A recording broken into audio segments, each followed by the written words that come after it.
ನಮಸ್ಕಾರ. ಕಾಲರಾತ್ರಿಯ ಬಗ್ಗೆ ತಿಳ್ಕೊಳ್ಳೋಣ. ನೋಡಿ, ರಕ್ತ ಬೀಜಾಸುರ ತನ್ನ ರಕ್ತವನ್ನು ಒಂದು ಹನಿ ನೆಲದ ಮೇಲೆ ಬಿದ್ರೂ ಕೂಡ ಅವನ ರೀತಿಯಾಗಿರ್ತಕ್ಕಂತಹ ಇನ್ನೊಂದು ರಾಕ್ಷಸ ಸೃಷ್ಟಿಯಾಗ್ತಾ ಇದ್ದಂತೆ.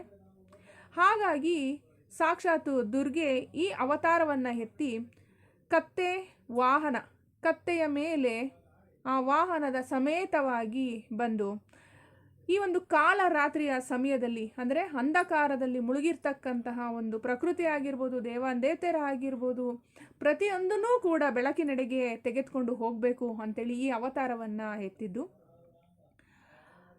ಆ ರಕ್ತ ಬೀಜಾಸುರನನ್ನು ಸಂಹಾರ ಮಾಡಿದಾಗ ಅವನ ಒಂದು ಹನಿ ರಕ್ತನೂ ಕೂಡ ನೆಲಕ್ಕೆ ತಾಗದಂತೆ ತಾನೇ ಅದನ್ನು ಸೇವನೆಯನ್ನು ಮಾಡ್ತಾರೆ. ಈ ತಾಯಿ ಅಪಾರ ಶಕ್ತಿಯನ್ನು ಹೊಂದಿದ್ದಾರೆ. ಮತ್ತು ಆ ರೂಪವನ್ನು ನೋಡಿದ್ರೆ ಯಾರಿಗಾಗಲಿ ಭಯ ಆಗುತ್ತೆ. ಆದರೆ ನಾವು ಮಾತ್ರ ಯಾವುದೇ ಕಾರಣಕ್ಕೂ ಭಯ ಪಡುವಂತಹ ಅಗತ್ಯವಿಲ್ಲ. ಯಾಕೆ ಅಂದರೆ ಅದನ್ನು ದುಷ್ಟ ಶಕ್ತಿಗಳನ್ನೆಲ್ಲ ಸಂಹಾರ ಮಾಡೋಕ್ಕೋಸ್ಕರನೇ ಆ ರೂಪವನ್ನು ಎತ್ತಿರ್ತಕ್ಕಂಥದ್ದು. ಮಾತೆ ಈಗ ನೋಡಿ, ನೀವು ನೋಡಿರ್ಬೋದು, ಉದ್ದ ನಾಲಿಗೆ ಇರೋಂಥದ್ದು, ಬ್ಲಾಕ್ ಕಲರು ಫೇಸು, ಉದ್ದ ಕೂದಲು, ಸಿಕ್ಕಾಬಟ್ಟೆ ಕೂದಲಿತ್ತು. ಮತ್ತು ನೋಡಿದ್ರೆ ಎಂಥವ್ರಾದ್ರೂ ಕೂಡ ಅಷ್ಟೇ ಭಯ ಪಡುವಂತಹ ರೂಪ. ಅದನ್ನು ನೋಡಿದ ತಕ್ಷಣ ಎಂಥವ್ರಿಗಾಗಲಿ ಭಯ ಆಗುತ್ತೆ. ಆದರೆ ನಾವುಗಳು ಭಯ ಪಡುವಂಥ ಅಗತ್ಯ ಇಲ್ಲ. ಯಾಕೆ ಅಂದರೆ ಆ ತಾಯಿ ನಮ್ಮನ್ನು ರಕ್ಷಿಸಬೇಕು, ದೇವಾಂದೇತರನ್ನ ರಕ್ಷಿಸಬೇಕು, ಮನುಷ್ಯರನ್ನು ರಕ್ಷಿಸಬೇಕು, ಈ ಭೂಮಿ ಪ್ರಕೃತಿನ ರಕ್ಷಿಸಬೇಕು ಅಂತೇಳಿ ಈ ಅವತಾರವನ್ನು ಎತ್ತಿದ್ದು. ಆದರೆ ದುಷ್ಟಶಕ್ತಿಗಳು ಮಾತ್ರ ತುಂಬ ಹೆದರ್ತಾರೆ. ನಮಗೆಲ್ಲರಿಗೂ ಕೂಡ ಶಾಂತಿ, ಸಹನೆ, ಪ್ರೀತಿ, ಆಯುರಾರೋಗ್ಯ, ಆಯಸ್ಸು, ಅಷ್ಟೈಶ್ವರ್ಯ, ಭಾಗ್ಯವನ್ನು ಕೊಡಬೇಕು ಅಂತೇಳಿ ಆ ರೂಪವನ್ನು ಹೊತ್ತು ಬಂದಂತಹ ದುರ್ಗಾ ಮಾತೆ.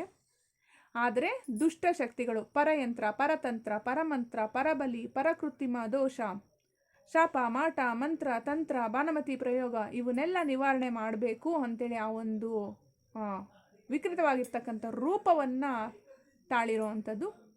ಆದರೂ ಕೂಡ ಸುಮಾರು ಜನ ಈ ತಾಯಿಯನ್ನು ಪೂಜಿಸಿದಾಗ ಎಂತಹ ಒಂದು ದುಷ್ಟಶಕ್ತಿ ಇದ್ರೂ, ಮತ್ತು ಬೇರೆ ರೀತಿಯಾಗಿರ್ತಕ್ಕಂಥ ಏನಾದ್ರು ಒಂದು ಸಮಸ್ಯೆ ಇತ್ತು ಅಂತ ಅಂದ್ರೂ, ಅಂದರೆ ಅನ್ಯಾಚುರಲ್ ಆಗಿ ಬಂದಿರತಕ್ಕಂಥ ಸಮಸ್ಯೆ ಇದ್ರೂ ಕೂಡ ಆ ತಾಯಿಯ ಒಂದು ಆರಾಧನೆಯಿಂದ ಬಗೆಹರಿಸ್ಕೊಳ್ತಾ ಬರ್ತದೆ.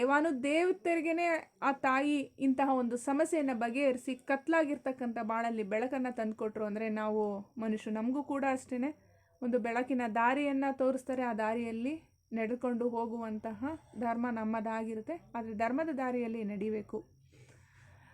ಆ ತಾಯಿ ವಿಕೃತವಾಗಿರ್ತಕ್ಕಂತಹ ಒಂದು ಆ ರೂಪವನ್ನು ನೋಡಿದಾಗ ಎಂಥವ್ರೂ ಕೂಡ ಭಯಭೀತರಾಗ್ತಿದ್ರು. ಆದರೆ ದುಷ್ಟಶಕ್ತಿಗಳು ಮಾತ್ರ ಹೆದರಿ ಓಡೋಗ್ತಾ ಇದ್ವು. ಅಂತಹ ಒಂದು ವಿಕೃತವಾಗಿರ್ತಕ್ಕಂತಹ ರೂಪ ತಾಯಿದು.